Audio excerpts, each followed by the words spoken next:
नमस्कार दोस्तों, मेरी नई कहानी में आपका स्वागत है। अचानक से पुलिस की वर्दी में सामने खड़े पराग को देख मंजरी घबरा कर एक झटके में चारपाई से उतर कोने में खड़ी हो गई। ऐसा करते हुए असावधानी में उसके सिर से पल्लू सरक गया और उसकी सुंदर रेशमी लटें उसके चेहरे पर बिखर गई।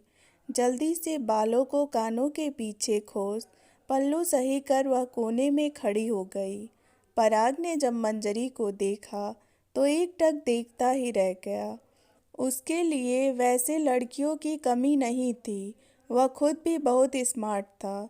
एक तो उसकी गवर्नमेंटेड जॉब, उस पर उसका आकर्षण व्यक्तित्व सोने पर सुहागा।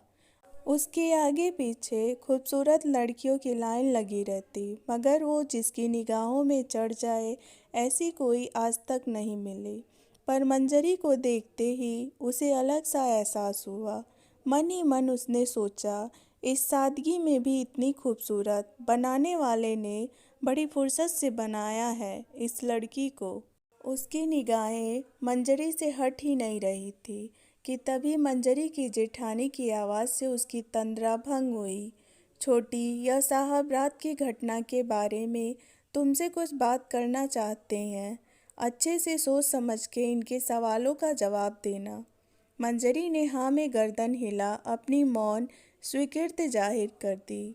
साहब, आपको क्या पूछना है? आप पूछ सकते हैं। हाँ, एक गिलास पानी मिलेगा? जी, कहते हुए कुसुम कमरे से बाहर निकल गई। थोड़ी देर में वापस आकर पानी का गिलास उसने पराग के हाथ में पकड़ा दिया। 2 घूंट पानी पीकर पराग ने उससे पहला सवाल किया, तुम्हारा नाम क्या है? मंजरी। मंजरी ने धीरे से कहा, तो कल क्या हुआ था? आप एक एक कर सारी बात मुझको बताओ। उसके बाद मंजरी ने सारी घटना पराग को बता दी। क्या आपको उनके चेहरे याद हैं? ज़्यादा नहीं साहब, पर सामने आने पर पहचान लूँगी। उन्होंने आपका अपहरण करने की कोशिश की है। आप चाहें तो उनके नाम एफआईआर दर्ज करवा सकती हैं। उसके इस सवाल पर मंजरी ने अपनी घनी पलकों को उठाकर सासू माँ की तरफ देखा। उसकी बड़ी बड़ी काली आंखें और उस पर काली घनी भारी पलकों को उठाकर जब उसने ऊपर की ओर देखा तो अनायास ही उसकी निगाहें पराग की निगाहों से टकरा गई। पराग को अपनी तरफ एकटक निहारता देख मंजरी ने घबराकर अपनी आंखों को झुका लिया। उसकी इस हरकत पर पराग के चेहरे पर मुस्कान बिखर गई। मंजरी की आंखें इतनी सुंदर और निश्चल थी कि कोई भी उसकी आंखों को पढ़ सकता था। पराग भी मंजरी की आंखों में उसकी बेबसी पढ़कर समझ गया कि जो भी निर्णय होगा वह उसके घर वाले लेंगे। जब निर्णय उसका नहीं तो उससे बात करने से भी कोई फायदा नहीं। अच्छा तो माताजी, मैं चलता हूँ। बेमन से खड़े होते हुए पराग ने कहा, जी साहब, फिर आइएगा। अभी संजू के बाबूजी घर पर नहीं है। बाकी जो है आप उन्हीं से पूछ लीजिएगा। जी, अब मिलना मिलाना तो होता रहेगा। आज शाम तक हमारा पूरा स्टाफ यहाँ आ जाएगा। उसके बाद तो हो सकता है दिन में 1-2 बार आपको भी तकलीफ दें। निकट भविष्य में उनके घर आने और मंजरी से जान पहचान बढ़ाने के उद्देश्य से पराग ने पहले ही बड़ी चालाकी से अपना रास्ता साफ करते हुए कहा, अरे यह तो हमारे लिए सौभाग्य की बात है, इसमें तकलीफ कैसी। इसके साथ ही एक नज़र मंजरी पर डालकर वह दरवाजे की तरफ बढ़ गया। दरवाजे पर पहुंचकर अचानक उसे कुछ याद आया। उसने पलटकर मंजरी को देखते हुए कहा, इनको टिटनिस का इंजेक्शन जरूर लगवा देना, लोहे की कील लगी है हाथ में। इसके साथ ही तेज तेज कदम बढ़ाते हुए वह कमरे से बाहर निकल गया। उसके बाहर निकलते ही मंजरी ने एक लंबी सांस खींची और सभी के जाते ही बिस्तर पर लेट गई।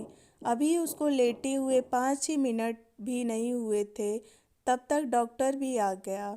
आकर उसने मंजरी के जख्मों को साफ कर ट्यूब लगाकर पट्टी कर दी और टिटनिस के साथ साथ एक नींद का इंजेक्शन भी दे दिया। बाहर आकर उसने मंजरी को सासू माँ को समझाते हुए कहा, इनको सोने देना, जितना ये सोएंगी उतना ही इनके लिए अच्छा है। इन्हें शारीरिक आराम से ज़्यादा मानसिक शांति की ज़रूरत है, जो सोने से ही मिलेगी। टेबलेट और जख्मों पर लगाने के लिए ट्यूब देने के बाद डॉक्टर भी निकल गया।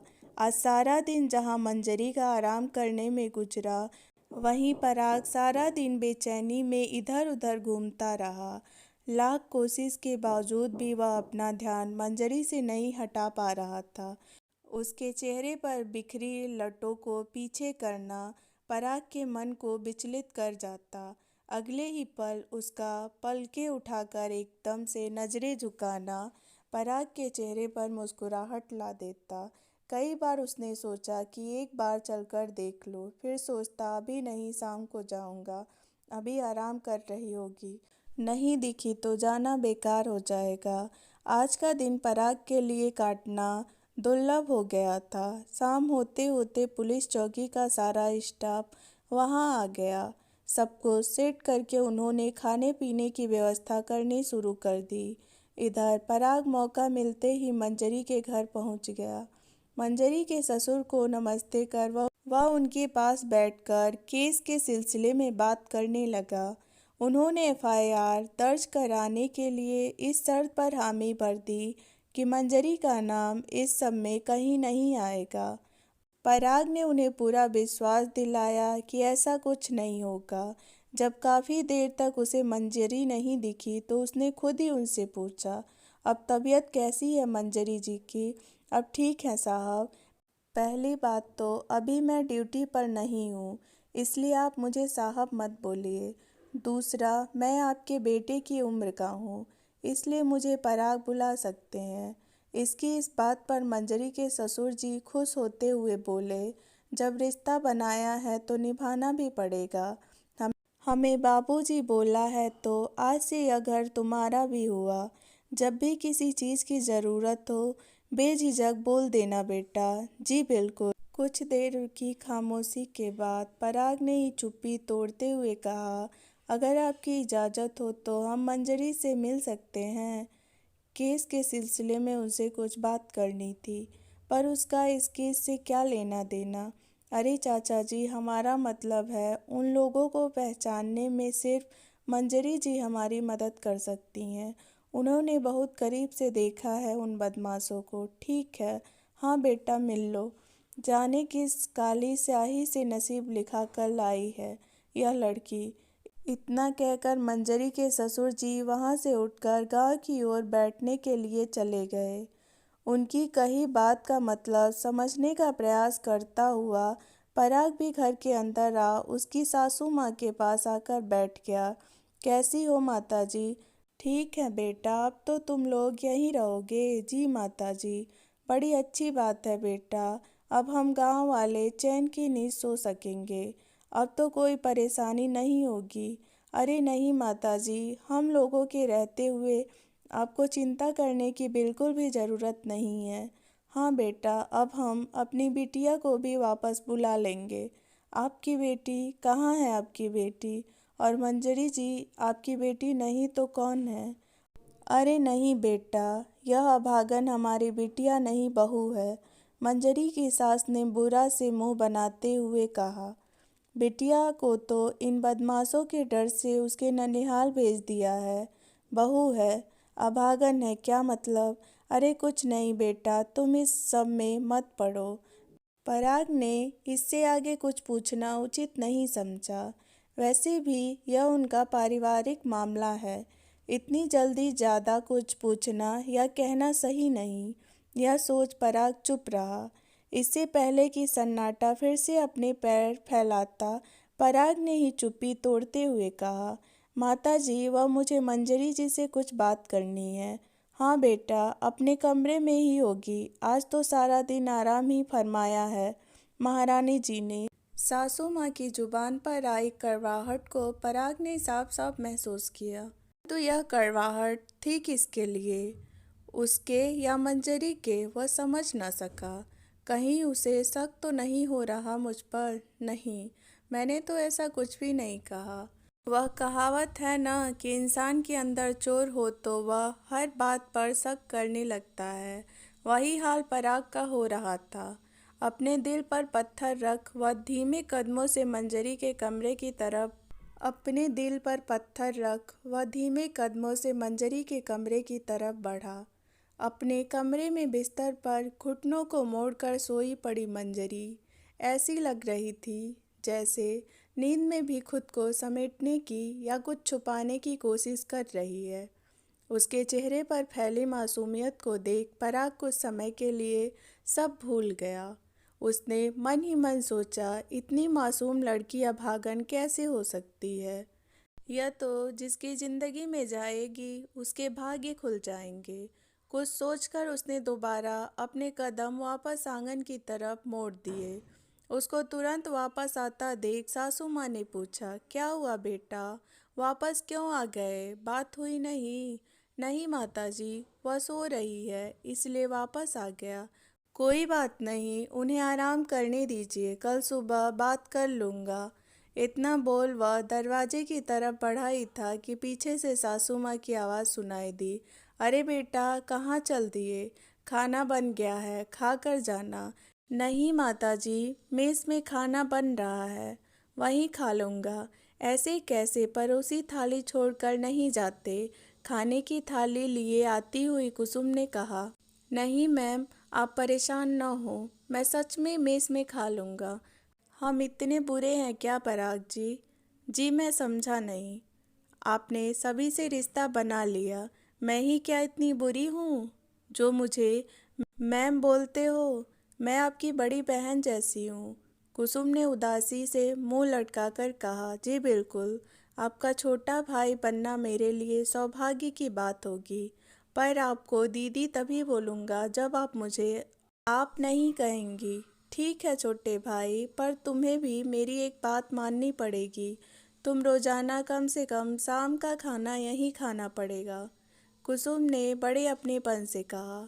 जो हुकुम सरकार, बोलकर पराग हंस पड़ा। साथ ही कुसुम उसकी सासू माँ भी मुस्कुरा दी। खाना खाकर पराग पुलिस चौकी में आया और वर्दी पहनकर गश्त के लिए तैयार होने लगा।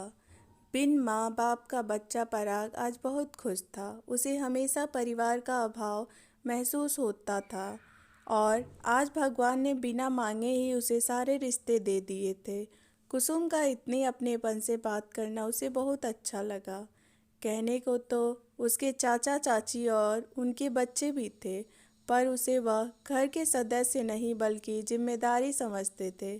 पराग को उन्होंने भाई भाभी की मौत के बाद हॉस्टल में डाल दिया था। छुट्टियों में जब वह घर आता तो कोई उससे ढंग से बात नहीं करता। पराग को सभी के बीच रहकर भी अकेलापन महसूस होता। अपनों के होते हुए भी सारी जिंदगी अपनों के प्यार के लिए तरसता रहा। कभी कभी वह अपने माँ बाप को याद करके खूब रोता, और न कोई उसके आंसुओं को देखने वाला था, न उसकी पीड़ा को समझने वाला। वक्त के साथ जैसे जैसे पराग बड़ा होता गया, उन लोगों का अपने प्रति व्यवहार उसके समझ में आता गया। धीरे धीरे उसने घर आना बंद कर दिया। अब छुट्टियों में वह एक्स्ट्रा क्लास ले लेता। उसने अपना सारा ध्यान अपनी पढ़ाई पर लगा दिया। पुलिस में भर्ती होना ही उसका एकमात्र लक्ष्य था। उसने सोच लिया था वह चाचा चाची के पास जाएगा जरूर, लेकिन कुछ बन जाने के बाद। अपनी जी तोड़ मेहनत और आत्मविश्वास के फलस्वरूप वह पहली कोशिश में ही पुलिस फोर्स में भर्ती हो गया। ट्रेनिंग पूरी कर वह जब वर्दी में घर लौटा तो चाचा चाची देखते ही रह गए। उन्हें नहीं पता था कि पराग पुलिस में भर्ती हो गया है। दोस्तों, मंजरी के जीवन में पराग के आने के बाद उसके जीवन में खुशियां आएंगी या दुखों का पहाड़ टूट पड़ेगा? कमेंट बॉक्स में अपनी राय जरूर दें। वीडियो पसंद आए तो वीडियो को लाइक शेयर सब्सक्राइब करें। Thank you for watching. मिलते हैं अगले भाग में।